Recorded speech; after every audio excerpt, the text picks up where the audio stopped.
You set up your first reef tank, cycle the water, and add those first few fish. For about a month, it is pure excitement.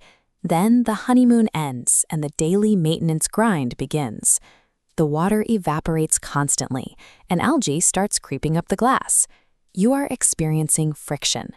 If you ask online forums how to fix it, you will likely get a barrage of advice, telling you to drop $1,000 on high-end aquarium controllers and massive protein skimmers. Buying highly complex, expensive gear at the 3-month mark usually creates a second set of problems. You end up trading physical chores for configuration headaches, spending your weekends calibrating probes and troubleshooting software instead of enjoying your tank. We need to evaluate hardware through the lens of return on investment. In reef keeping, we measure our profit in the hours we get back and the disasters we prevent. Surviving your first year does not require status symbol equipment. It requires strategic, low-cost upgrades that buy you stability and eliminate the manual labor that burns new hobbyists out. This quadrant chart is an objective tool for evaluating any hardware upgrade. The x-axis tracks the input, the financial cost, and physical installation effort. The y-axis tracks the return, measuring stability by how many daily chores are eliminated and how well it mitigates catastrophic failures. We are going to plot 3 foundational upgrades on this chart that solve the biggest headaches for beginners: the auto top-off, the external heater controller, and the media reactor. Applying this framework cuts straight through the marketing hype. It ensures that the next $150 you spend goes toward hardware that actually protects your livestock. Let's start with the physical friction of evaporation. Every day, your tank loses water. Replacing it means hauling buckets or pitchers of fresh water to the tank manually to top it off. This diagram illustrates the hidden chemical danger here. As water leaves the system, the salt remains. When the water level drops, the remaining salt concentrates. In smaller nanotanks, this creates severe salinity spikes that will kill your fish and corals. The automated solution to this physical and chemical problem is an auto top-off, or ATO system. The trade-off looks like this. An ATO will cost you between $100 and $150. You will also have to sacrifice some physical space inside your aquarium stand to house a reservoir for the fresh water. In return, you get total consistency. Small optical or float sensors monitor your water line.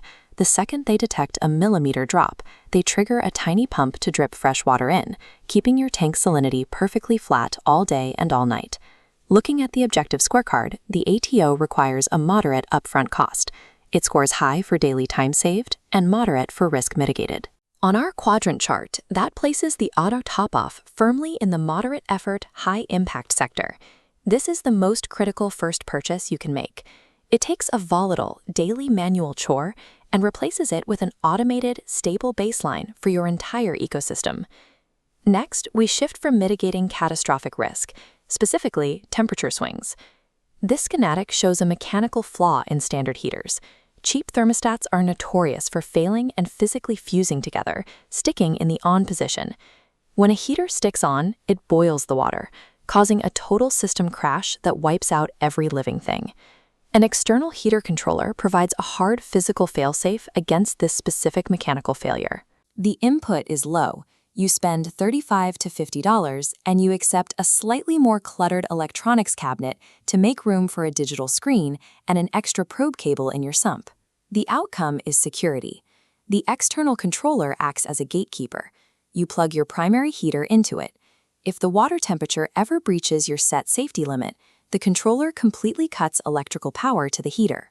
The objective scorecard for the heater controller shows a very low upfront cost. It saves 0 daily time, but it provides maximum risk mitigation. On our chart, the heater controller lands clearly in the low-effort, maximum impact sector.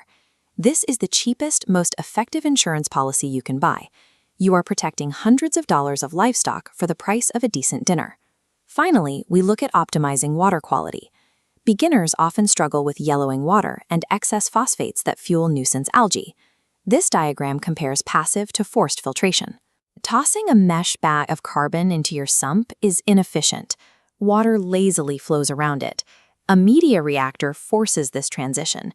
It takes filtration from passive bypassing to active, forced contact, pushing water up through the media. The trade-off requires a $50 to $100 investment, finding mounting space inside your cabinet, and committing to about 15 minutes of routine monthly maintenance to swap out the exhausted media. In return, 100% of the water directed into the reactor is forced to interact with the media. This aggressively strips out the dissolved organics and phosphates that fuel algae blooms. Secondarily, this process polishes the water until it is crystal clear, allowing maximum light penetration to reach the corals at the bottom of your tank. The media reactor scorecard shows a moderate upfront cost, low daily time saved, moderate risk mitigation, and a high impact on water quality. We plot the media reactor in the moderate effort, moderate high impact sector of our chart. It serves as the most efficient bridge for an aquarist ready to evolve a basic fish-only setup into a pristine environment that can support corals. Look at the total input for these 3 foundational upgrades. You are looking at a combined upfront investment of roughly $250 to $300. For that price, your tank now runs on autopilot for temperature and salinity and actively polishes its own water without relying on passive flow. This decision matrix maps out exactly which upgrade you should choose first, based entirely on your most immediate pain point. If you are a time-poor beginner tired of carrying buckets every evening, the ATO must be your very first purchase. It will keep you from resenting the daily chores and burning out. If you are on a strict budget and risk-averse, skip the aesthetic upgrades entirely. Secure your livestock against a total crash by installing a heater controller today. If you are an aspiring optimizer looking to grow your first corals, the media reactor is your prerequisite. Get your water clarity and phosphates dialed in before you spend money on light-demanding coral frags. The rule for reef gear is simple.